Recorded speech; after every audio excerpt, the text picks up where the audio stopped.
Here we enter a small village in southern Zealand in Denmark called Stauerby. We're going to take a look at houses, and here's the first one. The houses are lying here like a string of pearls in their own beauty. Here's a look into my own garden and a couple of wooden sheds behind the fruit trees. Many of the houses here are with thatched roofs and half timbering and clay walls. This house is not that old, it is from 1937 with solid roof tiles. And here the neighbors live. They have a nice yellow house with a brand new thatched roof. Behind the fire pond filled with frogs we find the old parsonage, which is no longer a parsonage but a bed and breakfast place, which is very popular among wedding parties, for instance. Here's the old building with the party hall of the old parsonage, and two small old houses that chose to lean against each other. Here's one of the most beautiful houses in the village. It's very well kept and newly taken over by their present owners. This small house here is, like many other houses, the house of a fisherman. It was built in 1780, and I know this because I used to rent it for 3 years, so I have a certain nostalgia here.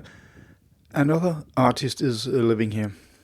You see the same style with the neighboring house. They have a so-called eyebrow window in the thatched roof, and they have small gardens around them, but big enough to sustain a family with vegetables, fruit, and livestock.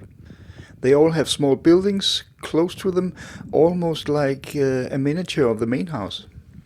I know most of the people by name here, so no names mentioned. Here are two very likable elongated houses. In between you will see some small wooden houses like here. They are not old, of course, but they melt into the street image very, very nicely. This house has a special attraction, the old water plant, now used as a tiny gallery. Here's one of the typical country houses like my own house from the early 20th century.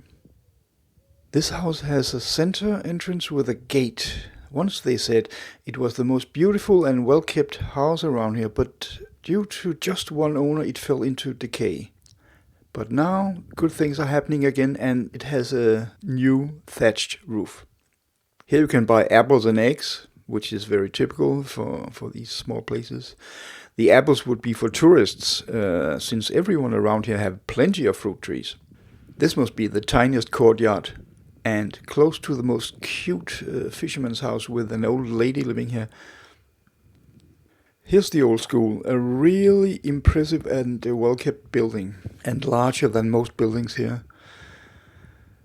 The house on the other side is for sale, and when the owner is asked what's the price, he says it's the price of a small 2-room apartment in the city. And here you get 4 fine buildings around an inner lovely courtyard and a big garden for that price.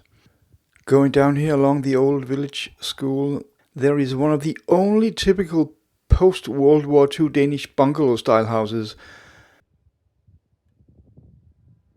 But across the street is what we may think is a renovated older house, but no, the builder just respected the traditional style around here. It is from 2022. The little lovely house here is yet another artist, a sweet old lady. Going back up the hill to the old school, we turn left and right again. The sign says, "To the harbor."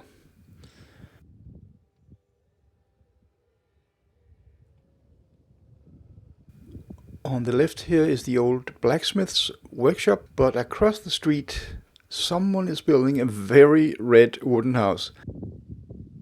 But it actually mimics the red barn behind, so yet another example of respectfulness towards the tradition, which is not the case here. They put new windows into an old house, and that's a shame. The smithy's workshop, though, is authentic. This place here, Nakegården, which you can't see much of, is quite a famous place now. It is a rural restaurant with a very skilled and innovative chef using only organic products. In the nearest town, Præstø, there's actually a restaurant with a Michelin star, but this place here has received higher score in the popular ratings. There is no posh fanciness here, only quality and a lot of beauty.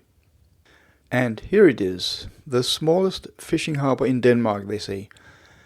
Today, though, there are only a couple of fishermen left, but they do catch some fish, and the fish trailer van picks up buckets of eel now and then. You will be able to catch shrimps and flatfish and some pikes.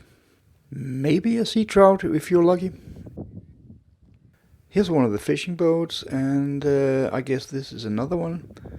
And a lovely view across Bøgestrømmen, the stream of beaches, it would be in English, which is the name for the innermost pocket of the Baltic Sea.